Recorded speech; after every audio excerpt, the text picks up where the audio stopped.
Yeah, so let's just get to the chase here. I'm going to be showing you step by step on how to do an engine removal out of a stock EF chassis car.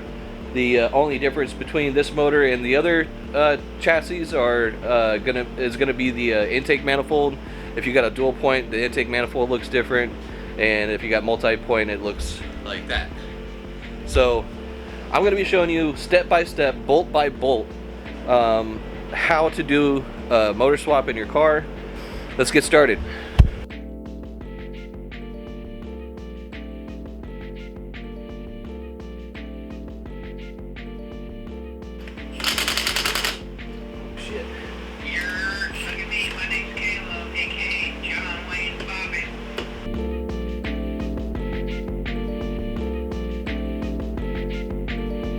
Rock Auto.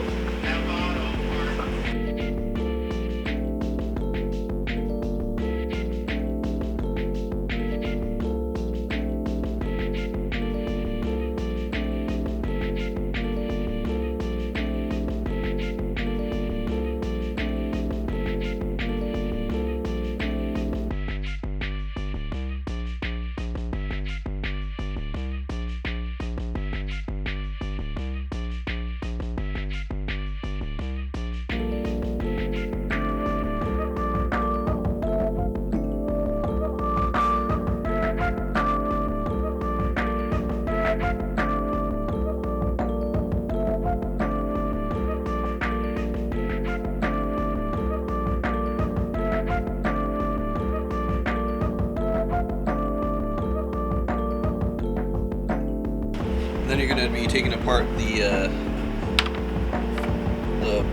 hardware that holds up your fans for AC and your radiator, and those are all going to be 12s, I think, and then all the battery tray bolts are going to be 12s as well.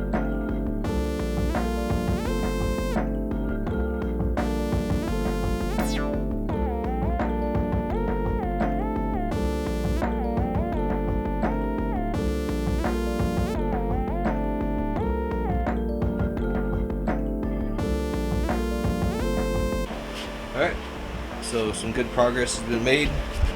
This radiator fluid looks a little dark. It's kind of like milky, like almost like there's like oil getting in there. So I'm wondering if maybe I have a bad head gasket, and that would actually be, I think that would actually be more preferable of a issue with this motor than the rings going bad, because the compression is bad on these cylinders.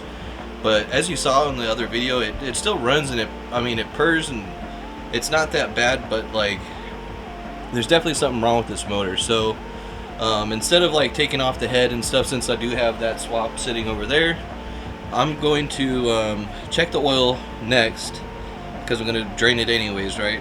And if it's milky oil in there, then rebuilding this motor might be a little easier than I thought. So I'm going to go ahead and drain the oil. Go ahead and disconnect your exhaust and your drive shaft if you have one while you're down there.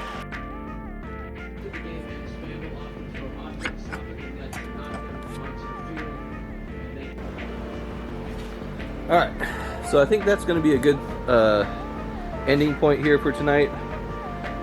We got the radiator out, we got the fans out, we got all the fluids drained.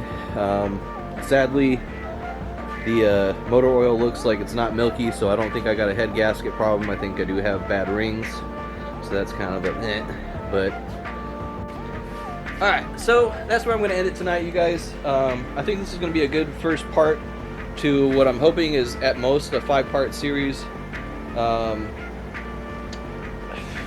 going to have to just admit that I'm probably not going to be showing you guys every single bolt, because it is pretty straightforward, and if you are doing a project like this, the most you're going to need is just like guidance on like what to do and how to do it. So I'm going to try to cover those bases as best as I can and make these videos as short and as sweet as possible. So that's going to do it for this video, folks. Stay tuned. Peace out.